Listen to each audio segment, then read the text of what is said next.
The sun rose gently over City University, spreading a soft orange glow over the tall buildings and open courtyards. The light touched the dusty pathways, the metal railings, and the rows of trees that stood like patient guardians watching over the thousands of students who walked through the gates every morning. It was a campus filled with dreams, some pure, some dangerous, but all burning brightly like fire in young hearts. As the morning bells echoed, the hallways came alive with voices. Some laughed loudly, hiding their stress behind jokes. Others whispered sharply, their eyes darting around like they were guarding secrets. Rumors moved through the corridors like restless spirits, changing shape, growing bigger, and touching every corner before the day even began. Students walked confidently, pretending they had everything under control, but inside, many fought silent battles. The pressure to fit in, to be admired, to be better than the person next to them, it pushed them harder than any exam ever could. Every step felt like a competition. Every friendship had shadows. And every smile hid a story no one dared to tell. Lecturers were the pillars in this world, respected, feared, and sometimes misunderstood. Their presence alone could silence a room. Their words could build a student's future or shake it apart. And among them, one woman stood taller than the rest, not because of height, but because of the power of her calm. Ms. Lindayo Masiko walked into the building with slow, steady steps. Her African print dress flowed behind her like a quiet river. Her eyes were soft but sharp enough to cut through anyone's lies. Students respected her deeply because she carried herself like a woman who had survived storms and still chose grace. She lived between strength and tenderness, balancing tradition, modern demands, and the unspoken expectations placed on women who dared to lead. Her voice was gentle, yet every sentence she spoke carried weight. Some said she had the patience of a mother. Others whispered that she had the discipline of a soldier. Both were true. Across campus, another figure moved with a different energy. Tunde Adesina, handsome, wealthy, confident, and carried by a pride that walked ahead of him like a shadow. His father was a well-known businessman. His mother came from a respected family. People knew his name long before they knew him. But Tunde's biggest enemy was not the world, it was himself. His pride wrapped around him like a tight chain, driving him to prove he was above everyone else. He loved attention the way a fire loves dry wood. Even in class, he behaved like he was performing, waiting for laughter, admiration, or at least a reaction that fed his ego. "Another day, another chance to show these people who runs this place," Tunde said under his breath, fixing his shirt collar with a smirk. But someone else was watching him. Amina, his childhood friend, stood near the staircase. She had known Tunde before pride took over his heart. She saw the warning signs he hid behind jokes and expensive clothes. She knew trouble when it walked, and today, trouble was walking fast. "Tunde," she called, stepping in front of him, "don't start anything today. I can feel the air. Something is not right." He rolled his eyes. "Amina, you worry too much. Relax." "I worry because you don't," she replied softly. Meanwhile, the dean of students stood in his office, staring out the window like a soldier guarding a kingdom. He had spent decades protecting the school's honor, sometimes more than he protected his own peace. His job was not just paperwork. It was taming the chaos students brought with them every morning. By the time classes began, the campus had fully awakened. Students filled the rooms like buzzing bees, carrying whispers, half-truths, and stories that no one could verify but everyone enjoyed repeating. They watched each other with curiosity, judgment, and fear, because City University was a place that remembered everything. A mistake made in the morning could become the entire school's gossip by lunchtime. And somewhere between these swirling voices, fate moved quietly, preparing the first thread of a story no one was ready for. The sun was high that day, and the light that entered the classroom seemed sharper than usual, as if the world itself sensed the trouble that was about to begin. Students sat in neat rows, chatting softly, unaware that a single assignment was about to shake the calm of City University. Ms. Lindayo walked in with her usual quiet strength. Her calm footsteps carried discipline, and her eyes held honesty like a clear pool of water. She placed a stack of papers on the desk, but her expression was different, firmer, heavier, like someone who had discovered a bitter truth. When she called Tunde's name, the room shifted. He stood up slowly, wearing a smug smile, expecting praise as always. But the smile faded when Ms. Lindayo lifted his paper between her fingers. "Tund," she said, her voice steady but sharp, "this work is not yours. You copied it." A quiet gasp spread across the class. Students turned their heads like a field of grass bending in the same direction. Shame rose around Tund like smoke. He tried to speak. "Ma, maybe there is a mistake." "There is no mistake," she replied. "You took another student's work and called it your own. In this class, we honor truth." The words cut deeper than he expected.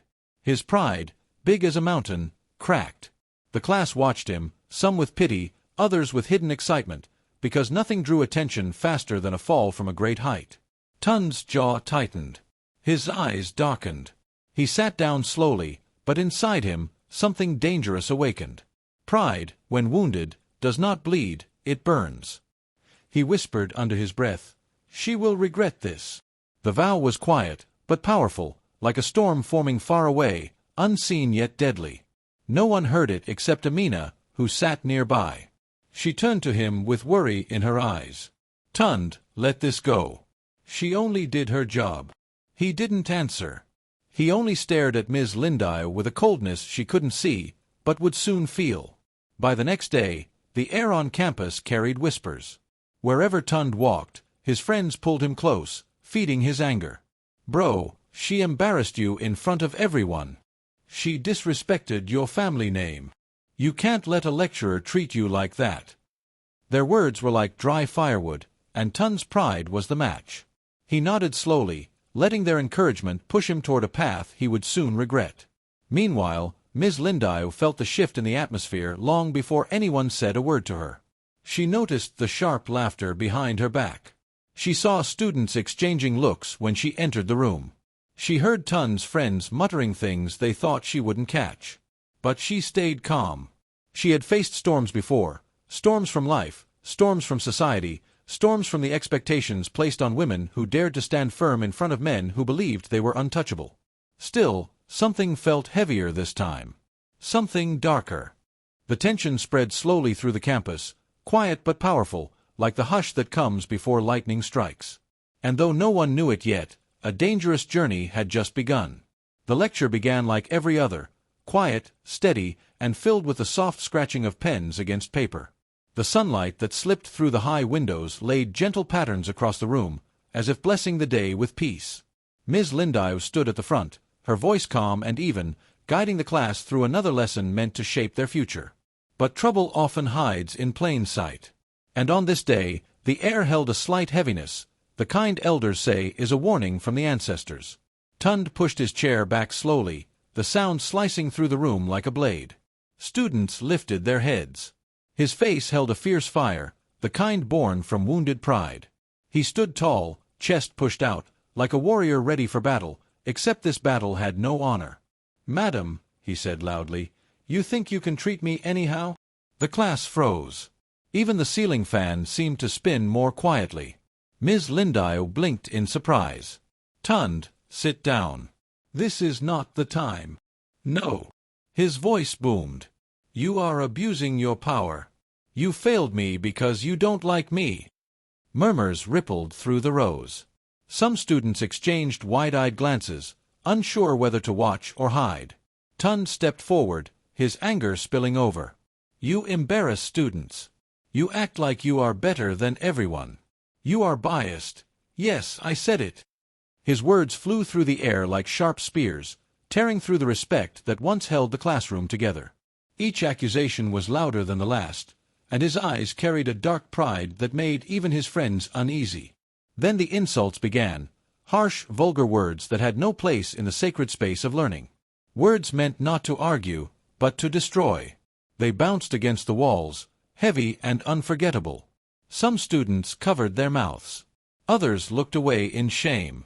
But many, too many, lifted their phones quietly, hiding them behind bags and books, recording everything. Their screens glowed faintly like small moons in a night of growing chaos. Through it all, Miss Lindau stood still. Her lips trembled, her eyes glistened, but she refused to let tears fall. A woman's dignity, she believed, must stand even when the world tries to break it. But inside her, a deep ache spread, an ache born from betrayal, humiliation, and the sudden loss of respect. "Tund," she whispered, voice shaky. "You have crossed a line." But he only laughed, a cold, mocking sound that cut her deeper than his words. In that moment, something shifted in the room, something final. Even after the shouting stopped, even after Tund walked out with the swagger of a man who believed he had won, the silence that followed held the weight of a story that could never be undone. A scandal had been born. And like all scandals, it began to travel before the dust could even settle. By evening, the video spread across campus faster than a harmattan fire. Hostels buzzed, group chats exploded, and every corner of the university echoed with the same shocking scene, a student shouting down a lecturer. Students lined up behind invisible walls of opinion. Some said, "Finally, someone has stood up to these lecturers who act like gods." Others shook their heads. No matter what, she didn't deserve that. He went too far. The campus split like a cracked calabash. No side fully right, no side fully wrong, only noise, judgment, and confusion swirling together. In hallways, whispers floated like restless spirits. "I heard she has been failing students on purpose." No, Tund is just arrogant. He insulted her for no reason. Lecturers think they're untouchable. Maybe it's time they felt small.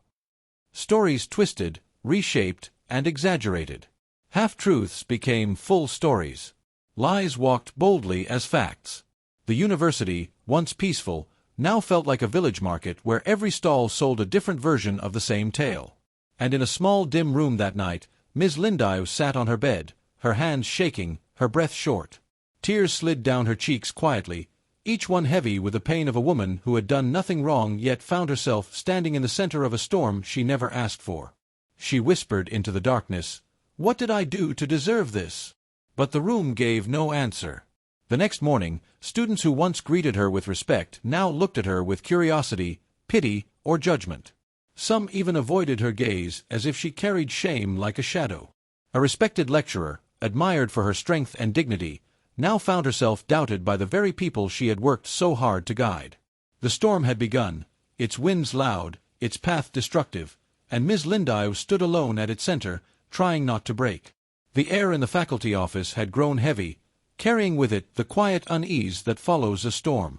Tund had noticed the subtle tremor in Miss Lindive's hands during the last lecture, the slight falter in her voice when she addressed him. Where others saw strength, he saw vulnerability, a crack in her armor that only the reckless or the cunning could exploit. He lingered just outside her office door, pretending to need guidance, yet every visit was a test, a small invasion into her ordered world. "Good morning, ma'am," he said one day, his tone casual, as if nothing had happened. "I just wanted to discuss my assignment." His eyes, however, betrayed a sharper purpose. There was a dangerous calm in him, a predator circling, waiting for the right moment. Miss Lindive forced a polite smile, but her intuition warned her that his presence was no longer about learning. "You need to be careful, Tund," she replied, keeping her voice steady. "I will not tolerate any distractions." "Distractions," he whispered, leaning just enough to invade her personal space. "I simply want us to be clear. We both know what is at stake. Cooperate, and no one needs to lose anything. Refuse, and—" His words hung in the air, sharp as the edge of a knife. The threat was invisible, yet unmistakable, and Miss Lindive felt the weight of it pressing on her chest. Days passed, and each encounter became a ritual of fear and tension. He arrived at her office unannounced, his presence always bordering audacity. Every gesture, every sentence, carried unspoken power, a subtle reminder that he held knowledge, leverage, and a willingness to destroy what she had spent years building. Her pulse quickened with each interaction, a dance of fear and authority where she was no longer fully in control. The harassment deepened, subtle yet deliberate. No magic, no supernatural curse, only the cruelty of a human mind fueled by wounded pride and desire for dominance. Whispers in the hallways hinted at impropriety. Colleagues noticed her distracted gaze, the way she seemed to shrink into herself after Tund's visits. And yet, she endured, holding her dignity together like fragile cloth in the wind. Then came the unmistakable signs. Morning sickness at dawn, a queasy weakness she could not ignore, a trembling she could not hide. Her body carried a dangerous truth she had tried to deny. She pressed a hand to her stomach, heart hammering, realizing that the consequences of Tund's relentless pursuit had reached a point beyond control. Amina noticed first. "Lindio, you've been pale these last days. Something is wrong. Please tell me," she urged, her voice soft but insistent. Ms. Lindio forced a smile, shaking her head, unwilling to let the world, or even her closest friend, see the storm within. Silence became her shield, shame her companion. The secret weighed on her like a heavy stone. To speak it aloud was to invite judgment, whispers, and the ruin of a reputation she had built with unwavering dedication. In the quiet of her office, she imagined the scornful voices, the pointing fingers, the gossip that would flow faster than any river in Harmattan. Her future, once bright, now seemed fragile, threatened before her very eyes. And yet, she could not undo what had been done, nor could she hide from the consequences that loomed like dark clouds over her carefully ordered life. The moment Tund was called into the small, silent office, he thought he understood what awaited him. But when Ms. Lindio's steady gaze met his, the truth struck him harder than any insult could. The evidence, the CCTV footage, the testimonies, everything pointed directly at him. He had imagined arrogance, he had imagined denial, but never the weight of undeniable proof staring him in the face. He swallowed hard, his chest tightening. The pride he had carried like armor now felt brittle, like dry wood ready to snap under pressure. A chill ran down his spine as panic took root, replacing the confidence that had once made him untouchable. He stumbled in his words. I didn't. But even his voice betrayed him. Images of the consequences flashed through his mind. Expulsion, the bitter humiliation in front of his classmates, a criminal case that could lead to prison, and worst of all, the shame that would fall on his family. He had been a golden son, the one whose family boasted of wealth and influence, but now everything seemed to crumble in the shadow of his own making. Yet even as fear coursed through him, he clung to the mask of arrogance, hoping it would shield him, hoping it would buy him time. This is not fair," he whispered, more to himself than anyone else. His hands trembled slightly, but his eyes still held a flicker of defiance, the last remnant of his pride. When Ms. Lindio pressed him further, seeking honesty, his words twisted into threats. If anyone tries to ruin me, you'll see what I'm capable of." "Don't think I'll let this end quietly," he said, voice low, a dangerous edge beneath the bravado. Even in defeat, he tried to control the narrative, to escape the judgment that loomed over him. Meanwhile, outside the private walls of the office, the university pulsed with whispers. Rumors rose like dust in the dry wind, carrying claims that something was off with the lecturer. Students speculated endlessly, creating stories without proof, their curiosity mixing with fear. Every hallway echoed with half-truths and conjecture. The dean, worried about the university's reputation, called for strict discretion. "We cannot allow shame to stain our name," he warned, his voice carrying both authority and concern. And all around the campus, eyes turned toward Ms. Lindio and Tund alike, the weight of judgment growing heavier with each passing day, the scrutiny inescapable, as though the walls themselves had begun to whisper of wrongdoing. The meeting was meant to be routine, a simple review of academic progress, yet the air inside the faculty office had become thick with tension, like the humid calm before a thunderstorm. Ms. Lindio sat at the polished desk, her hands folded, trying to steady her racing heart. Days of silent worry, sleepless nights, and subtle threats had piled upon her, and now the weight of it all pressed upon her chest like an unseen hand. The moment she rose to greet the dean and department staff, a wave of dizziness struck, and her body betrayed her. The faint curve of her pregnancy, hidden until now, became unmistakable. Gasps traveled across the room, soft at first, then growing into whispers that spread like market rumors after sunset. "Is that?" one student murmured under their breath. "A lecturer, pregnant?" The murmurs climbed through hallways, bouncing off walls, carrying shock, suspicion, and pity in equal measure. Questions hung in the air with no answers. Who could be responsible? How could this happen in the hallowed halls of the university? Pride, respect, and discipline seemed to shatter in an instant. Amina, her closest friend and colleague, refused to let silence crush her. Pulling Ms. Lindio aside, she whispered firmly, "Lindio, you cannot carry this alone. The truth will set you free, even if it hurts." Trembling, heart-hammering, Ms. Lindio felt the dam inside her break. Tears ran down her cheeks as she confessed everything to the dean, her voice barely audible over the pounding of her pulse. It was Tund, he. The room seemed to hold its breath, every ear straining, every heart leaning into her words. Tund was summoned like a lion called to court. Once bold and untouchable, he now entered with a tremor in his step, pride cracking under the weight of evidence. The dean presented CCTV footage, showing patterns of harassment and intrusion that left no room for lies. "Explain this, Tund," the dean demanded, his eyes sharp, piercing the veil of deception. Tund stammered, searching for words that would protect him, but the truth, as steady and relentless as the river, could not be denied. Behind closed doors, the confrontation escalated. Ms. Lindau's tears fell like rain after a long drought, cleansing her soul even as shame and fear still gripped her. Tund attempted to twist the tale, spinning half-truths and denials, yet every lie collapsed under the testimonies of classmates who had witnessed his cruelty. One by one, they stepped forward, voices ringing with the weight of truth. The arrival of Tund's father, humiliated and broken, added another layer of gravity, pride and rage clashing, yet powerless against integrity. The room became a battlefield of spirits.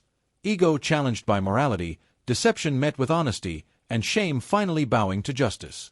Each word, each tear, each confession moved the pendulum toward balance, leaving no corner untouched by the drama of reckoning. The moment the university's decision was announced, the weight of justice fell like a heavy hammer. Tund sat frozen, the expulsion letter trembling in his hand. The halls that once echoed with his arrogance now seemed empty, as if even the walls had turned away from him.